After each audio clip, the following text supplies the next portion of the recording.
ഇസ്രായേലും ഹമാസുമായിട്ടുള്ള യുദ്ധം തുടങ്ങിയതിന് ശേഷം ഇസ്രായേലിനെ നേരിട്ടുള്ള യുദ്ധത്തിലൂടെ തോൽപ്പിക്കാനാവില്ല എന്ന് മനസ്സിലാക്കിയപ്പോൾ ഇവിടെയുള്ള സുഡാപ്പികളൊക്കെ സോഷ്യൽ മീഡിയയിലും മറ്റുമൊക്കെ ഒരു ക്യാമ്പയിൻ തുടങ്ങിയിരുന്നു. ബഹിഷ്കരണം, ഇസ്രായേലിൻ്റെ ഉൽപ്പന്നങ്ങളൊക്കെ ബഹിഷ്കരിക്കുക എന്നതായിരുന്നു. അതിൽ ചില ഉസ്താദുമാർ ജ്യൂസ് വരെ, അതായത് ഇവരെ ജൂതന്മാരാണല്ലോ, അവർ ജ്യൂസ് എന്ന് വിളിക്കാറുണ്ട് ഇംഗ്ലീഷിൽ.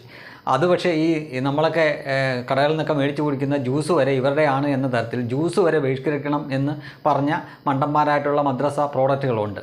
അക്കൂട്ടത്തിൽ ഇവർ ബഹിഷ്കരിക്കേണ്ടി വന്നാൽ ഏതൊക്കെ ബഹിഷ്കരിക്കേണ്ടി വരും എന്നതിനെപ്പറ്റി കുറച്ച് കാര്യങ്ങളെപ്പറ്റി ഒരു വീഡിയോ ഞാൻ മുൻപ് ചെയ്തിരുന്നു. അതിൻ്റെ അടുത്ത ഭാഗമായിട്ട് വേണമെങ്കിൽ ഇതിനെ കൂട്ടാം. ഇദ്ദേഹം പറയുന്നത് ഒന്ന് കേട്ടു നോക്കുക. നിനക്കറിയാമോ, ഇസ്രായേലിലുണ്ടാക്കിയ യാതൊരു സാധനം ഞാൻ എൻ്റെ വീട്ടിൽ കയറ്റിയില്ല.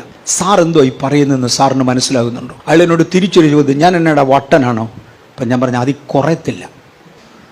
അയാളങ്ങ് ചൂടായി, ഞാൻ വട്ടനോ? നീ അങ്ങനെ പറയാൻ കാര്യം? ഞാൻ ചോദിച്ചു, സാറ് ഇസ്രായേലുമായി ബന്ധപ്പെട്ടതൊന്നും ഉപയോഗിക്കത്തില്ലേ? ഇല്ല.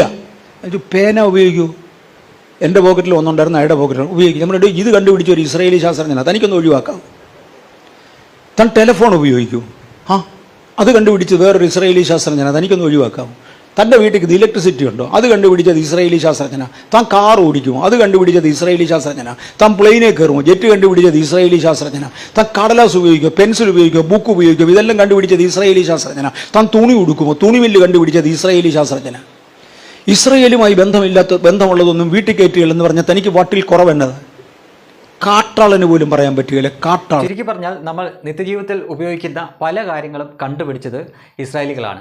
ഈ മദ്രസ പ്രോഡക്റ്റുകളുടെയൊക്കെ വാക്ക് കേട്ടുകൊണ്ട് അതൊക്കെ ബഹിഷ്കരിക്കാൻ നിന്നാൽ ജീവിതം ഉജ്ജ്വലമായിരിക്കും, അഥവാ ശിവാജിയിലെ ആമ്പൽ പാട്ട് പോലെ ആയിരിക്കും എന്നേ പറയാനുള്ളൂ.